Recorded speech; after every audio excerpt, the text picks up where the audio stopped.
Welcome back, Cyber Explorers. It's Alfie, and in this video we'll explore together with this step-by-step guide how to check if virtualization is enabled or disabled in Windows 10. So without further ado, let's get right into it. Method 1. Open Task Manager by using Ctrl plus Shift plus Escape keys, or right-click the taskbar and choose Task Manager. Go to the Performance tab. If your processor supports hardware virtualization, you will see virtualization as enabled along with the other details, or otherwise disabled. If it does not support virtualization, you will not see Hyper-V or virtualization mentioned in the Task Manager. Method 2. Press Windows key plus R to open the Run box. In the Run box, type misinfo32 and hit Enter. Next, on the System Information window, check under the Hyper-V requirements.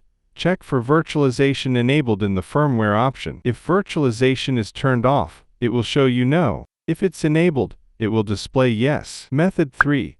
Press Windows key plus R to open the Run box. In the Run box, type CMD and hit Enter. Next, in the command prompt, type System Info and hit Enter. Under the Hyper-V requirements, check for virtualization enabled in the firmware option. If virtualization is turned off, it will show you no. If it's enabled, it will display yes.